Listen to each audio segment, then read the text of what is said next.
called it dangerous. They said it was against the spirit of rugby. They demanded World Rugby ban it immediately. And now, France is copying it.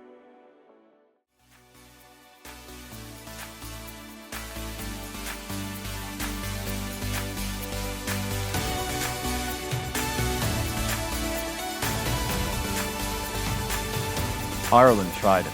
England experimented with it. Even Scotland, whose coach called it unfair, is using forward-heavy benches.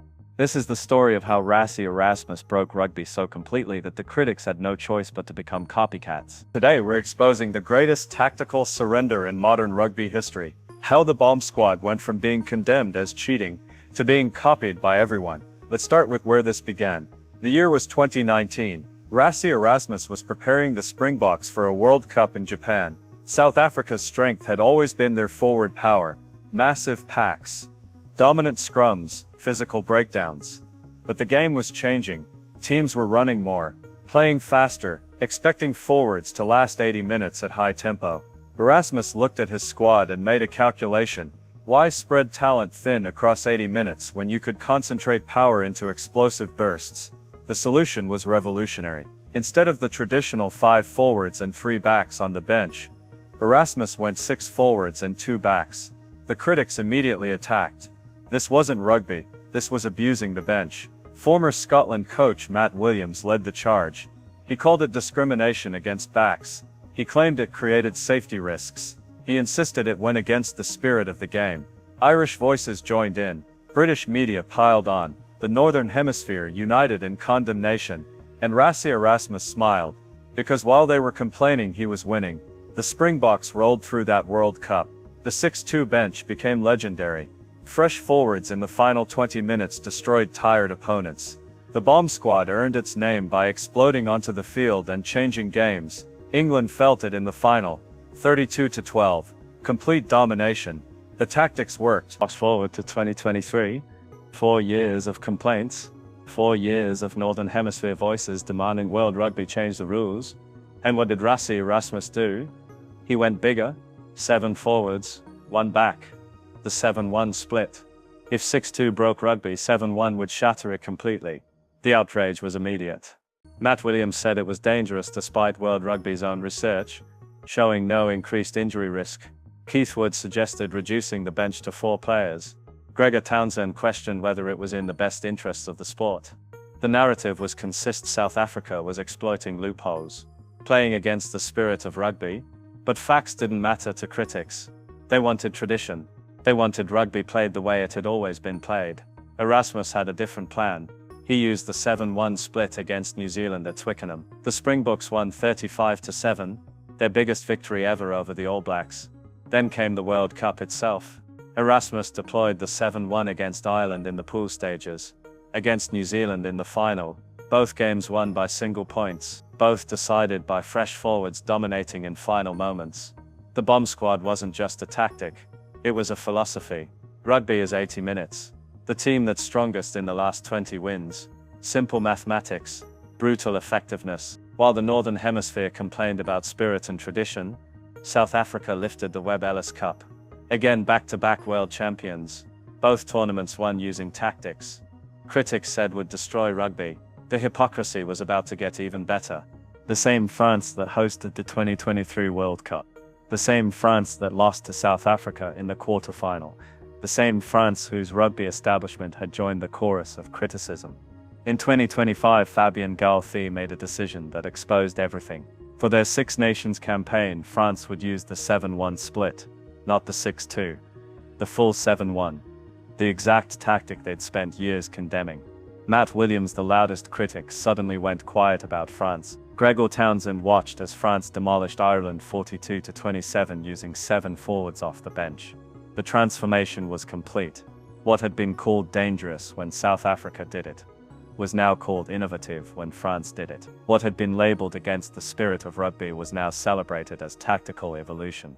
France used the 7-1 3 times during the Six Nations. Against Italy, against Ireland, against Scotland. They won all 3 matches. They claimed the championship, and they did it by copying the exact tactics they'd criticized for years.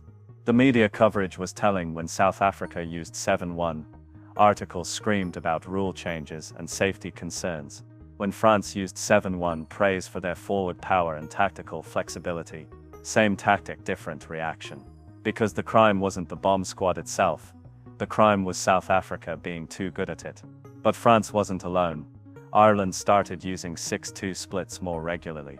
England experimented with forward-heavy benches. Every major rugby nation was now copying South Africa. Some admitted it openly. Others pretended they'd arrived at the idea independently. But everyone knew the truth. Rassie Erasmus had changed rugby forever, and his critics had become his students. For 6 years, the Northern Hemisphere attacked the bomb squad. 6 years of articles questioning its legality. 6 years of former players demanding rule changes. And then the moment they realized it worked, they copied it. That's not evolution. That's admission of defeat. Think about the timeline. South Africa wins 2019 using 6-2, criticism intensifies. South Africa wins 2023 using 7-1, criticism reaches fever pitch. France adopts 7-1 for 2025. France wins championship. Suddenly, criticism disappears. The pattern is obvious. The tactic was never the problem. South African dominance was the problem. When Erasmus deployed the bomb squad, it was exploiting loopholes. When Galfi deployed it, tactical brilliance. The double standard couldn't be more transparent. Erasmus handled it perfectly. When France started using 7-1, he posted on social media with South African and French flags. No bitterness, just acknowledgement that imitation is flattery. Because that's what this is.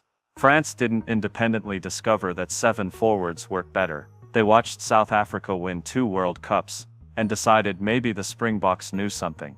Ireland didn't suddenly realize 6-2 splits were effective. They got dominated by South Africa's bench, and adapted. England didn't evolve their thinking.